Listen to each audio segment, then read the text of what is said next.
오늘의 정치권 이슈 짚어보겠습니다. 김행 국민의힘 비대위원, 김현정 더불어민주당 대변인 두 분과 함께합니다. 어서 오십시오. 안녕하십니까.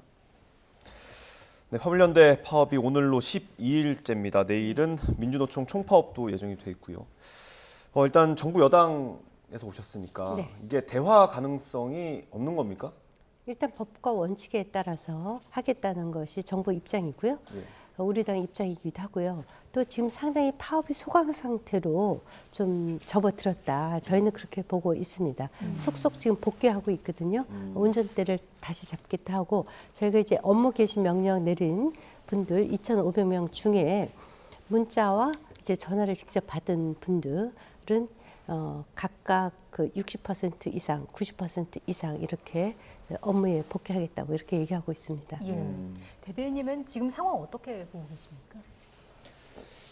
일단 이 파업의 원인이 지난 6월에 노정 간에 안전운임제 일몰 폐지랑 품목 확대를 노정 간에 협의하기로 약속한 것을 정부가 이행하지 않았기 때문에 생긴 파업이거든요. 그런데 지금 정부가 모든 그 정부 부처들을 다 동원해서 이것을 마치 불법 파업, 강속 노조, 기종 노조 이런 부정적인 인식들을 더 씌워가지고 힘으로 제압하려는 이런 모습들을 보이고 있는데 이것은 본말이 전도됐다. 왜냐하면 이 파업의 1차적인 책임은 정부가 제시한 거거든요. 정부에서 기인한 거거든요. 그렇다면 이 파업을 궁극적으로 협상을 통해서 푸는 것이 이 문제를 해결하는 것이지 업무 개시 명령을 내려서 그거에 대해서 겁박하듯이 노동자들을 이렇게 탄압하는 이런 것들이 궁극적인 해결의 방법은 아닌 거거든요. 그래서 저는 지금이라도 정부에서 전쟁 중에서도 상대국과 대화하지 않습니까? 협상하지 않습니까? 왜 협상을 안 합니까? 파업이 벌써 10일이 넘고 있는데 파업을 하지 않는 것은 정부가 그 책임을 방기하고 있는 것이다 이렇게 생각합니다. 그러면 지금 국민의힘에서는 이 운전자들이 다 현장에 복귀해야 그다음부터 대화가 가능하다라는 입장인가요? 일단 우리 당 입장은 이것이 정치 파업이고 불법 파업이다. 그래서 법과 원칙에 따라서 하겠다는 것에서 양보할 생각이 전혀 없고요. 그리고 이제 실제로 이분들도 그 정당성에 문제 제기하시는 분들이 지금 많거든요.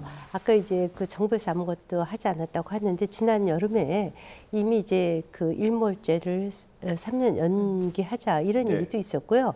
그런 것들이 다 마무리되기 전에 일단 파업이 먼저 들어왔단 말이에요. 그래서 또 불법 그 파업의 사례들이 많이 지금 발생을 하고 있어요. 뭐 쇠구슬을 쏜다든가, 뭐 라이터를 던진다든가, 뭐 그 협박 또는 이런 문자들을 보낸다든가. 오늘만 해도 뭐 콘크리트, 그 시멘트 업체 등등에 그 타설하지 마라, 뭐 이런 지시들도 내려가고 이런 것들이 다 불법이거든요. 저희는 여기에 대해서는 타협이 없다 이런 입장입니다. 그 앞서 저희가 그래픽으로도 잠깐 보여드렸는데 윤석열 대통령이 이 화물연대 파업 과 관련해서 북한의 핵 위협과 마찬가지다 이런 이야기를 했습니다. 그럼 어떻게 들으셨습니까? 그러니까 국민을 적으로 간주하는 대단히 부적절한 발언이죠. 어떻게 자국민들, 그 화물노동자들도 우리 국민 아닙니까? 국민을 어떻게 핵폭탄에 비유를 할 수 있습니까? 이것은 지난번에 그 MBC에 대한 적대적 언론관에 이어서 대단히 적대적인 노동관을 표출한 것으로 대단히 부적절하다고 생각하고요. 이 정치 파업 자꾸 얘기하시는데 사실 정치 파업은 지금 화물연대 노동자들이 하고 있는 것이 아니라 정부가 해야 될 책임을 방기한 정부가 지금 파업을 하고 있다고 저는 봐요. 그리고 계속해서 국토부에서는 이 집단 운송 거부가 개인 사업자이기 때문에 합법이라고 얘기하고 있거든요. 개인 사업자들이기 때문에 노동자가 아니잖아요. 근데 왜 윤석열 대통령부터 그 정부와 여당은 이게 왜 불법 파업이라고 규정합니까? 파업을 할 수가 없잖아요, 개인 사업자들은. 그러니까 서로 다른 논리로 지금 부정적인 무슨 마치 불법을 자행하는 부도덕한 집단으로 화물 노동자들을 몰고 또 그것을 힘으로 제압하는 모습을 보임으로 인해서 그 보수층을 결집하려는 정치적 의도가 다분히 있다. 이렇게밖에 볼 수 없습니다. 노동자냐 개인 사업자냐 이거 가지고도 의견이 갈리고 있고 이번에 ILO 이제 국제노동기구에서 보내온 회신 가지고도 좀 이게 긴급 개입이냐 아니냐 이거 가지고 논란이 있더라고요. 어떻게 보세요? 일단 우리 당은 개인 사업자라는 입장입니다. 그래서 노동자로 보고 있지는 않고요. 그래서 이제 그 집단 운송 거부라는 표현을 쓰고 있고요. 그럼에도 불구하고 그래서 저희가 이제 공정위에서 조사를 하겠다고 하는 것은 이들이 이제 독점적 주의를 갖고 있어요. 그래서 이제 업무 복귀하지 않으면 허가 취소 내지는 허가 확대하겠다 이런 입장이고요. 그 ILO는 이제 그 해석이 좀 다른 것 같아요. ILO에서는 한국 정부에 즉시 개입하겠다. 네. 인터벤션 그거 갖고 개입했다. 이렇게 지금 보는 거예요. 네. 네. 우리 측 입장은 한국 정부가 제공하는 모든 정보를 취합해서 당신네들한테 다시 되돌려 주겠다. 이렇게 네. 얘기를 했거든요. 그러니까 이제 이건 정식 감독 절차라기보다는 우리 정부가 그 업무 그 재개를 명령한 것에 대한 네. 뒷배경, 그것이 국가 경제에 얼마나 악영향을 미치는가 이런 것들을 설명을 하면 충분히 그것에 대한 그 소명이 되고 동시에 그것이 행정 절차에 따라 지금 그 민노총에 갈 뿐이지 더 이상의 의미는 없다 이런 입장입니다. 이게 물론 지금 해석이 엇갈리고 있는 네. 거고요. 만일 정말 ILO가 협약 위반이라는 해석을 했다면 지금 회원국인 우리나라 입장에서 이게 부담이 될 수도 있는 거잖아요. 예, 이 내용을 살펴보면 그 국제 운수 노조라고 전국에 이제 전 세계 2천만 노동자들이 가입한 국제 운수 노조가 있습니다. 네. 그 국제 운수 노조에서 ILO에다가 그 긴급 개입 요청을 한 거예요. 예. 그래서 이제 ILO가 이제 대한민국에 공문을 보낸 것인데 외교 문서라에서 정부가 내용을 공개하지 않고 있어요. 그 내용을 공개해 보면 알겠지만 분명한 국제 운수 노조의 입장은 그리고 저희 노동계의 입장은 이것은 우리가 그 협약에 가입하고 비준한 ILO 국제노동기구 ILO의 협약의 위반이다. 그러니까 네. 87호의 결사의 자유와 단결권을 위반했고 29호의 강제 노역 금지 규정을 위반했다라는 시각이고요. 그게 맞는 거고요. 그리고 이 ILO의 협약은 우리나라에서 비준했기 때문에 국내법과 동일한 효력이 미칩니다. 네. 그래서 ILO에서 만약에 이것이 그 문제가 있다라고 지적을 하게 되면 그 국제적인 문제로까지 비화될 수 있는 그런 소지가 다분히 있는 그런 지금 이 내용입니다. 그래서 예. 저 아까도 제가 말씀드렸지만 빨리 정부에서는 예. 이 문제를 사실 이 문제를 본질적으로 푸는 것은 그 안전 운임제 일몰과 품목 확대에 관련된 타협을 하는 것 아니겠습니까? 네. 그쪽으로 방점을 찍어서 그 정부가 역할을 해야지 자꾸 이렇게 불법 파업이라는 용어는 아까 개인 사업자라고 하셨기 때문에 성립되지 않는 용어 아닙니까? 그럼 불법 파업이니 강성 노조니 기종 노조니 이렇게 접근할 것이 아니라 개인 사업자이기 때문에 이 집단 운송 거부가 우리 국가 경제에 미치는 영향이 지대하다는 거 아닙니까? 그렇다면 그 본질적인 문제를 풀어내는데 정부 여당의 역할을 해야 된다. 네. 이 말씀 다시 한번 드리고 싶고요. 예. 그리고 이제 궁극적으로는 이것은 법 개정 사항입니다. 그래서 사실은 노정 간의 합의가 되면 여야가 합의해서 법을 통과시켜 줘야 되는 거거든요. 그런데 그동안에 그 노정의 합의를 기다리고 있었던 거죠, 국회는. 그런데 불구하고 정부에서 이렇게 강경 대응으로만 일관하기 때문에 지난주에 우리 더불어민주당에서 국토회의 법안 소위를 열어서 이것 안건으로 상정을 했습니다. 네. 그런데 국민의힘 의원들과 정부가 참석하지 않고 불참을 해버렸어요. 그래서 정부 여당에서 정말 이 문제를 그 근본적으로 본질적으로 풀 그 의지가 있는지에 대해서 되게 의구심이 드는 그런 상황입니다. 예.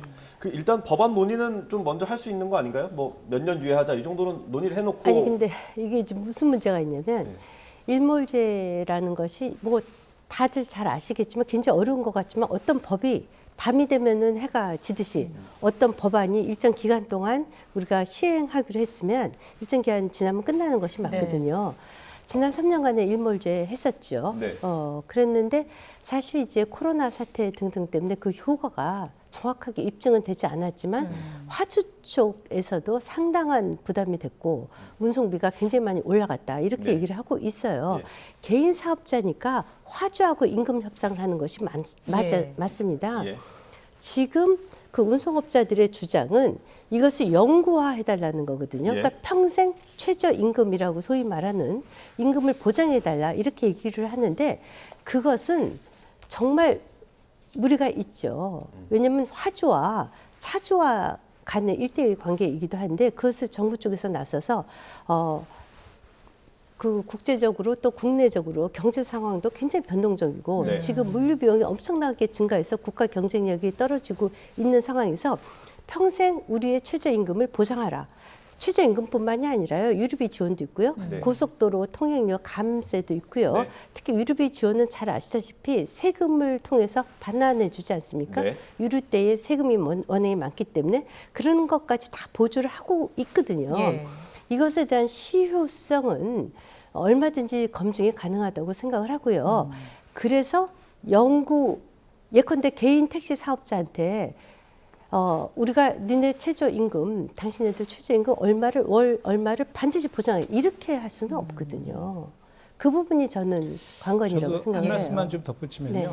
지금 말씀하신 것처럼 아까 그 정부에서 3년 연장안을 제시하고 있지 않습니까? 네. 그죠? 그러면 3년 연장안이라는 거 안이 정부안이 있는 거잖아요. 그러면 일단 국회에서 이렇게 강대강 대치로 해결이 안 되는 기미가 안 보이면 국회라도 나서서 그 3년 연장안이 있지 않습니까? 그걸 기반으로 해서 우리 민주당이 아는 3+3이거든요. 3년 연장에 품목을 3개 정도 더 확대하자. 네. 요 중재안이 있거든요. 그 내용을 가지고 여야가 빨리 협상해서 이 문제를 풀어주는 것도 큰 방법이에요. 그리고 조금 전에 말씀하신 것처럼 이 화물 노동자들이 이제 개인 사업자로 되어 있잖아요.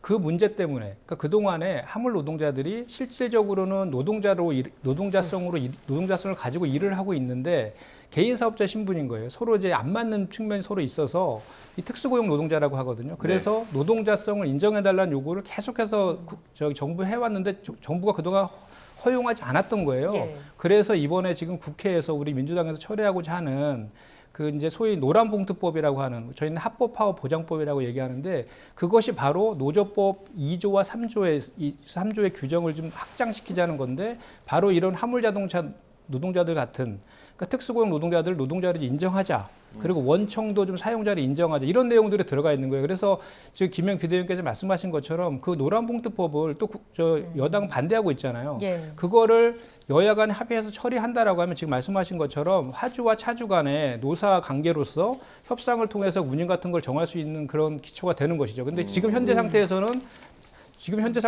정부가 개입해서 안전운임제 등으로 보완해 주지 않으면 그 화물 노동자들은 계속해서 지금같이 그 과적과 가속을 통해서 졸음 운전을 통해서 그 국민의 생명과 안전이 위태롭게 되는, 그리고 그 화물 차주들의 생존권도 위협받고 국가 경제에도 영향을 미치는 이런 악순환들이 계속 되풀이될 수밖에 없다는 거죠. 그래서 이번 기회에 이 파업을 빨리 이제 협상을 통해서 마무리하는 것도 중요하지만 연계해서 법 제도도 정비하는 그런 기회를 삼는 것도 대단히 중요하다, 이렇게 말씀드립니다.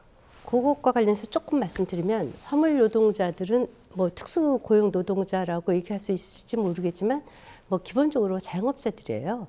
그것을 국가가 상당한 보조를 하고 있었던 거거든요. 그리고 이들이 이제 보통 기입차를 살 적에 거의 한 2억 원 정도가 든다고 해요. 그래서 그것에 대한 그 매달 분납비, 그 할부금 있죠. 네. 할부금과 그 이자까지도 다 비용 처리를 하고 있습니다. 예. 심지어는 이분들이 핸드폰 비용까지 또 유류비까지 다 비용을 제외하고 350에서 500 정도를 가져간다는 거예요. 그리고 그 2억은 자기 차가 되는 거죠. 그리고 이들이 이 차량을 팔 때 이게 독과점 지위이기 때문에 프리미엄까지 얹혀서 팔기도 합니다. 이게 재산이에요. 네. 차 이렇게 2억 정도 되는 화물차를 갖고 있는 재산가들이지, 정말 비노조의 저임금 노동자들하고는 상당히 다른 위치라는 것을 좀 말씀드리고요. 예. 자꾸 노란봉투법 얘기를 하시는데, 예. 노란봉투법은 이것과 전혀 무관합니다. 왜냐하면 이번에도 이제 불법 파업 상태 그가 몇 가지 이제 지금 보도가 되고 있어요. 예를 들자면 반대 차선에서 오는 그 화물차에 얘에다가 그 뭐죠? 쇠구슬을 싸갖고 새총을 쏴서 사실 그 사람이 죽을 수도 있어요. 그리고 그 차량을 파손시켰단 말이에요. 그것에 대한 파괴의 책임을 지라는 거예요. 네. 그리고 라이터도 던지고 뭐 시설을 파괴하고, 이것에 대해서 당연한 그 본인들의 손해배상을 청구하는 거예요. 왜냐하면 그러니까 불법 행위를 하지 말라는 얘기입니다. 그것이 이전에 그 쌍용 자동차 사태 때 그 쌍용 자동차 내에 기기 파기로 47억 손해가 사측에 발생을 했거든요. 네. 당시 이제 일부 시민단체에서 돈을 모아줘서 그걸 노란봉투라고 얘기를 하는데요. 지금도 보시면 이것은 사측과 노측의 평등권에 위배됩니다. 왜냐하면 내가 갖고 있는 공장이 다 그 파괴돼도 그냥 당해라 이렇게 얘기할 수 없는 거거든요. 그래서 사유재산권과 노사 간에 또는 산호 간에 평등권에 위배되는 거지, 이것과 화물연대의 불법 지금 파업과는 전혀 무관한 거예요. 예. 그래서 이걸 자꾸 연결을 하니까 국민들도 헷갈리고 그러니까 이제 이것을 제대로 설명한 여론조사 결과들을 보면 70% 이상이 반대하고 있거든요. 노란봉투법에 대해서는. 노란봉투법은 다시 말씀드리면 말은 너무 예쁘지만 불법 파업을 보장하는 법이거든요. 네. 파업을 하더라도 공장을 파괴하거나 기물을 파손하거나 기계에다 모래를 뿌리거나 이런 짓은 하지 말아야죠. 예. 네. 알겠습니다. 지금- 저희가 주제를 좀 넘어가야 될 것 같은데 괜찮을까요? 잠깐만 얘기하겠습니다. 노란봉투법은 저희가 다음에 한번 시간을 네, 마련하겠습니다. 네. 그때 아니 집중적으로 다루고 팩트랑 틀린 얘기를 하셔서 네, 이걸 네. 좀 짚어야 될 것 같아요. 짧게 부탁드립니다. 예, 좀 전에도 용어를 불법 파업이라고 쓰시는데 그 화물 운송 집단 화물 운송 거부는 합법이라고 국토부 장관이 얘기하고 있지 않습니까? 파업 자체는 그러니까 집단 운송 거부는 합법이에요. 합법인데 그거에 대해서 업무 개시 명령을 내렸는데도 불구하고 24시간을 복귀하지 않으면 그런 불법의 소지가 있는 거고 뭐 새총 쏘고 이런 것들은 당연히 그거는 이 본질과는 다른 그건 불법 행위 맞죠. 근데 불법 파업은 아니다라는 말씀 드립니다. 네, 맞습니다. 예, 알겠습니다. 저희가 예산안 얘기로 좀 넘어가 보겠습니다. 예산안이 원래 지난주 금요일이죠. 2일 날 처리가 됐어야 되는 건데 일단 뭐 국회의장이 9일까지 일단 처리를 해보자라고 제안을 했고요. 여야가 협상하고 있는데 저희가 여야 입장 준비했습니다. 들어보고 대담 이어가겠습니다.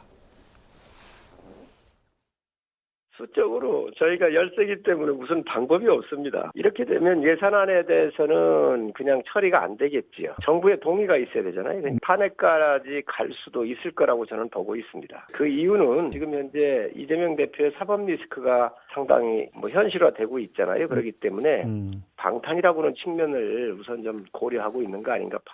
해임관의안을 처리한다고 해도 윤석열 대통령이 그걸 받아들이지 않을 가능성이 매우 높기 때문에 그럴 바에는 이상민 장관의 직무를 정지시킬 수 있는 탄핵소추안을 바로 발의하는 게 합당한 게 아니냐라고 하는 의견도 있기 때문에 이런 두 개의 시나리오를 놓고 의원총회를 열어서 최종적으로 당의 총의를 모아서 결정할 생각입니다. 네, 일단 뭐 그러면 안 된다는 얘기들이 참 많았는데 예산안과 이상민 장관의 거취가 연계가 됐습니다. 일단 탄핵소추안 제출하십니까? 아직 확정되진 않았고요. 이제 이번 주에 의총을 통해서 최종 결정하는 거로 이렇게 되어 있습니다. 언제 의원총회에 잡혀 있죠? 수요일로 잡혀 있는 걸로 알고 있습니다. 그러면 그 탄핵소추안을 갈지 말지 판단할 때 어떤 것들을 고민하게 됩니까? 일단 좀 전에 진성준 의원이 지금 얘기한 것처럼 처음에 저희는 당연히 12구 참사가 일어난 이후에 정치적 도의적 책임을 지고 물러났어야 했는데 예. 지금까지 계속 버티고 있었지 않습니까? 그 과정에서 또 수습하는 과정에서 실언을 통해서 또 많은 또 분노를 자아내기도 했던 그 분이시기 때문에 이제 스스로 이제 그만두기를 바랬는데 계속 버티고 있으니까 이제 대통령에게 파면을 하라. 국민과 유족의 뜻이기 때문에 파면하라고 요청했는데 지금 그 파면에 대해서 할 생각이 없는 것이 언론을 통해서 이미 확인되고 있지 않습니까? 그렇다면 해임 건의를 통해서 그 탄핵 소추로 가려고 했던 거를 굳이 해임 건의를 거쳐서 가야 되느냐라는 고민이 새로 생긴 거죠. 예. 그래서 지금 이제 수요일날 그동안의 그 전반적인 상황 그리고 정부 여당의 태도 이런 것들을 확인해서 어떤 거를 할지를 결정하기로 되어 있습니다. 네. 탄핵소추안을 낸다고 해서 이 문제가 해결이 될까요? 그러니까 이 문제, 그러니까 예산안과 탄핵소추는 저희는 별개라고 보는 네. 거고요. 예산안 예산대로 통과시켜야 되고 탄핵소추에 대한 것은 이상민 장관, 그러니까 이 159명이 길에서 걸어가다가 압사된 이 참사 앞에서 책임지는 사람 한 명이 없다라는 그거에 대한 문제 제기 그리고 국민과 유족들은 이상민 장관을 파면하라고 절규하고 계시지 않습니까? 네. 그런 국민적인 요청을 받아서 그 책임 야당으로서의 그 의무를 지금 진행하고 있는 것이다라고 보고요. 예. 이 탄핵소추는 해임건의안과는 달리 법적인 구속력이 있지 않습니까? 예. 그래서 탄핵소추는 해임건의안과 같이 3분의 1이 발의하고 제적 과반수로 통과하면 국회에서 탄핵소추는 의결이 되는 거거든요. 네. 그러면 이제 직무가 정지됩니다. 네. 직무가 정지되고 그 이후에는 이제 헌법재판소의 심판 절차를 거치지만 일단은 이상민 장관에 대한 직무를 정지시킬 수 있다는 효과가 있다는 면에서 해임건의안과는 좀 차이가 있고요. 예. 그리고 또 그 국민과 유족의 뜻도 있지만 또 하나는 지금 이상민 장관이 가장 그 주무부처 장관으로서 재난안전의 주무부처 장관으로서 그 큰 책임을 져야 되는데 이분이 계속 행안부 장관으로 있음으로 인해서 특조본 수사도 제대로 지금 되지도 않고 있고 또 국정조사를 했을 때에도 오히려 자료 제출이라든지 이런 것들을 좀 태만히 한다든지 또는 이상민 장관의 눈치를 보고 네. 소방이나 경찰이나 또는 지자체 등에서 그 소극적으로 국정조사에 임할 가능성이 더 높다라고 저희는 진단을 하는 것이고요. 네. 그리고 저희는 오히려 이상민 장관이 정치적 도의적 책임을 지고 물러나는 것이 이 진실 규명을 위한 시작이라고 저희는 생각합니다. 예. 하나만 더 여쭤보겠습니다. 탄핵안이 본회의에서 의결이 되면 직무가 정지가 되죠. 그리고 본인 스스로 나가고 싶어도 못 나가게 돼 있더라고요, 법적으로. 그러니까 탄핵 소추가 의결되면 이제 이상민 장관은 사직서를 내도 나갈 수가 없게 돼 있던데요. 그러면 그 자리를 계속 지키고 있을 테고요. 험재 판단이 있을 때까지 어쨌든 장관 자리는 계속 공석으로 있는 거 아닙니까? 그러니까 그래서 더불어민주당에서는 그런 해임이나 탄핵 소추 이전에 대통령께서 빨리 국민의 뜻을 받들어서 파면을 시켜라라는 거에 사실 방점이 찍혀 있는 것입니다. 위원님 하고 싶은 말씀 많으실 네. 것 같아요. 지금 특수본에서 수사를 하고 있고요. 이미 고위급까지 넘어가고 있죠. 그래서 이제 대통령께서 그 결과를 보고 그 책임을 분명히 물겠다. 정무적 책임까지 묻겠다라고 분명히 말씀하셨습니다. 예. 네. 두 번째는 탄핵을 하면요. 여태까지 국무위원을 탄핵 소추한 적은 우리 헌정사에 없었어요. 네. 그리고 설사 한다고 해도 기간이 8개월이나 걸려요. 그리고 또 법리 문제도 상당히 까다로워요. 네. 어떻게 적용될지도 모르고요. 그 8개월 동안이나 걸리는 일을 아시다시피 국정 그 조사는 내년 1월 7일인가? 예. 45일간이에요. 네. 이것은 국정조사를 하겠다는 생각이 없는 거죠. 이 정치 공방 부분이라고 저희는 생각할 수가 없고요. 그 마지막으로 지금 이것을 뜬금없이 들고 나온 이유가 도대체가 처음에 이것은 국회는 입법기관입니다. 네. 네. 그러면 재발 방지를 하기 위한 입법. 물론 그 전에 진상조사, 책임자 규명도 해야 되죠. 그렇지만 국회의 기본적인 직무는 입법을 하는 거거든요. 근데 탄핵을 들고 나오자는 것은 정말 그 이재명 방탄을 위한 그런 정쟁이다라고 네. 뿐이 볼 수가 없고, 만약에 이번 9일까지 예산이 타결돼야 되는데 예. 그 전에 탄핵 소추안을 거의 아예 횡포로 발의한다면 예.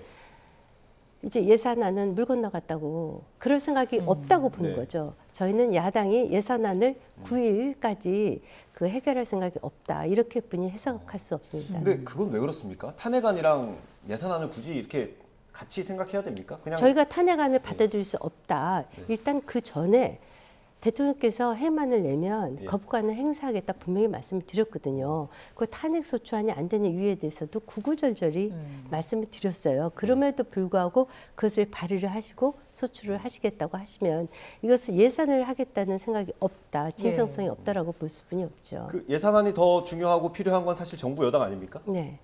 아니 근데 그런데도- 말씀하셨듯이 여당도 중요하지만 사실 야당도 이것을 올해 12월 31일을 넘기면 야당도 그 후과가 상당하죠. 이것은 여야 공동 책임입니다. 네. 근데 그거는 좀 약간 말이 좀 어폐가 있네요. 그러니까 1년도 하나의 예산이 5천만 국민들의 민생과 삶을 짜는 그 가계부 같은 건데 일차적인 무한 책임은 정부 여당에 있는 게 맞죠. 맞고 왜 그 대단히 중요한 그 예산안과 이상민 장관 한 명 구하기를 등치시켜서 이렇게 연계시키는 것은 저는 국민에 대한 도리가 아니라고 봅니다. 알겠습니다. 네. 뭐 추가로 하실 말씀 있으십니까? 국정조사 그 우리 당 입장에서는 사실 이것을 받을 필요가 없다라는 것이 의총에서 결의된 내용이었습니다. 그럼에도 받아들였던 이유는 예산안을 통과시키기 위한 궁여지책이었어요. 그런데 뜬금없이 또 이상민 장관 탄핵 분명히 저희가 책임을 묻겠다고 얘기를 했거든요. 예. 그 결과는 인사권은 대통령한테 있죠. 그렇지만 그 의지를 천명을 하셨고 그런 상황에 이것을 들고 나오면 정말 발목 잡기다라고 생각을 하고요. 특히 지금 야당이 예산안과 관련해서 윤석열 표 예산은 전부 다 삭감을 하고 이재명 표 예산 뭐 공공임대주택 같은 것을 막 6조씩 막 증액을 하고 이거 이재명 정부가 아니거든요. 네. 지금 윤석열 정부입니다. 예. 이것은 결국 대선 불복까지도 가는 것이다. 저는 이렇게 이해하고 있습니다. 알겠습니다. 쉽지 않은 상황이 계속해서 이어지고 있는 거고요. 자, 그런가 하면 오늘은 이재명 대표가 취임한 지 100일이 되는 날입니다. 오늘 아침 회의에서 나온 발언을 준비를 해봤는데요. 잠깐 들어보고 오겠습니다. 국민 여러분, 민주당은 지난 100일처럼 앞으로도 실용적 민생개혁, 더 굳건한 민주주의를 향해서 거침없이 나아가겠습니다. 정치의 주인은 국민입니다. 민생과 민주주의를 위해서라면 국민께서 맡긴 권한을 주저없이 행사하겠습니다. 국민과 당원을 중심에 두고 민주당의 길을 가겠습니다.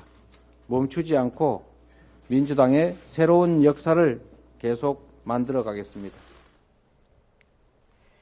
위원님, 이재명 대표의 100일 어떻게 평가하십니까? 사실 지난 100일 이재명 대표의 출마서부터 당원 개정 논란까지 또 지금에 이르기까지 169명을 그 자기의 방탄으로 쓰지 않습니까? 얼마 전에 그 이재명 대표께서 그 현장 실사를 가셔서 우리 당의 가짜 엄마 아니냐 이런 말씀하셨어요. 근데 정말 진짜 엄마면 이재명 대표가 진짜 엄마면 169명의 자식들을 볼모로 삼지 말고 이제 아까 민주당의 그 앞길 얘기하셨는데 민주당의 앞길을 위해서 또 국민을 위해서 당대표직에서는 적어도 물러나시고 그 수사가 본인을 향하고 있지 않습니까? 예. 네. 그 수사에 당당하게 임하시는 것이 국민에 대한 예의이고 또 국회에 대한 예의라고 저는 네. 생각합니다. 사실 100일 전으로 이 사법 리스크에 대해서 조금 언급이 있을 수도 있다라는 관측이 있었는데 일단 그건 없었던 것 같고요. 그 저희가 녹취로 보여드린 것 말고 오늘 회의에서 했던 얘기 중에 하나가 윤석열 정부 200일 동안 정치가 실종됐고 대화 타협이 자취를 감췄다. 그리고 국민이 잠시 맡긴 권한을 민생이 아닌 야당 파괴에 남용하고 있다. 이런 얘기를 했습니다. 이런 기조는 계속 유지하는 겁니까? 그러면? 그렇습니다. 지금 윤석열 검찰에서 뭐 아시겠지만 이재명 당대표뿐만 아니라 전 정부, 지금 뭐 서훈 전 실장도 구속했고요. 네. 그다음에 또 민주당 인사들에 대해서 전방위적인 그 수사의 칼날을 계속 들이대고 있거든요. 정말 이젠 누가 대상이 될지도 모르겠다는 위기감이 당내에 팽배할 정도로 네. 그 윤석열 검찰의 그 칼끝이 정말 그 전방위적으로 지금 오고 있는 그런 상황이어서 이러한 그 정부의 야당 그 파괴에 맞서서 우리 그 선명 야당으로서의 그런 가치들도 계속 지켜나가자라는 그 의미도 있는 거고요. 그리고 이제 저희 그 이재명 대표는 취임 일성으로 얘기했던 게 민생이었습니다. 예. 그리고 오늘의 그 취임 100일을 맞아서 이제 별도로 그 뭐 특별 기자회견이나 이런 거를 통해서 밝히진 않았고 오늘 이제 최고위에서 발언을 통해서 한 거의 핵심은 그 민생 제일주의 정당으로 나가고 그 민주주의를 지키기 위해 여정에 굴하지 않고 가겠다. 요게 두 가지 키워드라고 보고요. 그리고 이제 당원 좀 만들어서 당원과의 소통을 강화하겠다 이런 건데 오늘 그 별도의 취임 기자회견을 하지 않고 이제 그냥 이렇게 그 모두 발언 통해서 이렇게 간단히 이제 언급한 것은 네. 지금 아시겠지만 뭐 예산안도 지금 통과도 되어 있지도 않고 각종 민생 법안이 국회에 많이 계류되어 있는데 아직 통과가 안 됐거든요. 그래서 이런 내용들 가지고 지금 여야가 협상 중이기 때문에 그런 협상들이 끝나면 그 성과들이 있을 거 아니겠습니까? 그것까지 포함해서 전반적인 내용을 밝히려고 하는 그런 그 계획에서 그렇게 했다라고. 그 계획이 잡혀 있긴 합니다. 예, 지금 신년에 신년 기자회견. 예, 그때 신년에 이거 다 전부 정리해 갖고 하는 거로 이렇게 네. 지금 계획을 잡고 있습니다. 그때 또 어떤 얘기가 나오는지 네. 지켜보겠습니다. 그리고 아까 예. 조금 요 점은 제가 자꾸 야당 탄압 이렇게 말씀하시는데 일단 저는 100일이라는 상징성이 커요. 기자회견을 피한 것은 가장 큰 질문은 아무래도 이재명 대표에 대한 사법 리스크에 대한 질문이 많이 쏟아질 것이기 때문에 예. 네. 그것에 대한 원천 봉쇄의 의미가 컸다고 보고요. 지난 그 문재인 정부 때 적폐청산 들어보셨죠? 예. 적폐청산이라는 이름으로 그 박근혜 정부에 1000명 이상을 조사했습니다. 네. 그중에 200명 이상이 구속이 됐어요. 국정원장 5명이 구속됐습니다. 그리고 5명이 수사 과정 중에 극단적인 선택을 했습니다. 이것도 그때 당시 야당 탄압이었습니까? 저는 그렇게 생각하지 않고요. 예. 죄가 있는 사람은 반드시 죄를 받아야 되는 그것이 법치 국가의 기본이라고 상식이라고 생각을 하고요. 그 점에서는 문재인 전 대통령도 예외가 아니고 이재명 전 대통령도 예외가 아니라고 생각합니다. 네. 조금 전에 사법 리스크 말씀을 하셔서 네. 그 질문도 하신 것 같아서 제가 그 약간 좀 덧붙이면 네. 지금 이제 그동안에 일방적으로 유동규와 남욱의 진술에 의해서 구속하고 기소하고 이런 이제 검찰의 시간이 이제 검찰에서 할 수 있는 일방적으로 할 수 있는 그 단계는 지났고 이제 재판의 과정으로 넘어가고 있지 않습니까? 네. 며칠 전에 있었던 대장동 그 공판에서 우리 그 유동규와 남욱이 기소된 가장 결정적인 물증은 정영학 녹취록이었잖아요. 그 정영학 녹취록은 그대로 있고 유동규와 남욱의 진술만 바뀐 것인데 가장 이제 그 핵심적인 사람이 김만배라고 했습니다. 김만배가 어떻게 얘기할 것인가가 중요하다고 했는데 엊그저께 공판에서 김만배가 그 남욱을 상대로 한 저 질문에서 김만배 측이죠. 예. 김만배 측 변호사죠. 그러니까 김만배 변호사가 그 남욱에 대한 증인신문 과정에서 428억 원 내 거다라고도 얘기했고 또 그 남욱과 유동규가 절대로 그 남욱이 유동규한테 또 돈을 주는 것을 당시 이재명 성남시장이 알면 안 된다라는 녹취록까지 거기서 확인이 됐거든요. 그래서 하나씩 이제 증거를 통해서 법정에서 사실관계들이 좀 확인되고 있다. 그 말씀도 드립니다. 예, 저희가 시간은 다 됐는데 마지막으로 국민의힘 이야기 한 가지만 좀 질문 드리고 마무리를 하겠습니다. 주호영 원내대표가 그 현재 거론되는 당권 주자들 이름 나열한 뒤에 그 당원들 성에 차지 않는다 이런 이야기를 해서 또 해석을 많이 낳고 있고 네. 당대표 조건을 얘기를 했습니다. 수도권에서 대처가 될 수 있는 대표, MZ세대에게 인기가 있는 대표, 뭐 안정적으로 공천할 수 있는 대표 이런 조건들도 얘기를 했는데 이건 뭐 누구를 염두에 둔 건가요? 아니면 어떻게 해석을 하면 되겠습니까? 그렇다기보다는 이제 당원 전부 또 지도부 전체도 아주 공통적으로 저희가 합의를 이룬 부분은 차기 총선을 반드시 승리를 이끌 당대표를 뽑아야겠다. 예. 그런 염원이 있습니다. 저희가 그 50석 정도 민주당보다 의석수가 적지 않습니까? 네. 그래서 상임위도 저희가 갖고 있는 상임위가 하나뿐이 없어요. 너무 국정 운영이 어려워서 아무튼 차기 총선을 승리로 이끌 후보 그분이 당대표가 되는 것 그것이 정답이라고 생각합니다. 지금 거론되는 후보들 가운데 위원님께서 보시기에 뭐 대표감이 있습니까? 저는 모르겠어요 아직. 말을 안 하시네요. 네. 한동훈 장관 차출설도 나오는데 여기에 대해서는 아니 의견이 이제 있으십니까? 일각에서도 뭐 한동훈 장관 얘기도 나오고 무슨 뭐 권영세 원희룡 이런 분들도 나오고 뭐 그래요. 네. 말씀을 조금 아끼시는 걸로. 네. 네, 알겠습니다. 마무리하겠습니다. 김행 국민의힘 비대위원 그리고 김현정 더불어민주당 대변인과 함께했습니다. 고맙습니다. 네, 감사합니다. 네.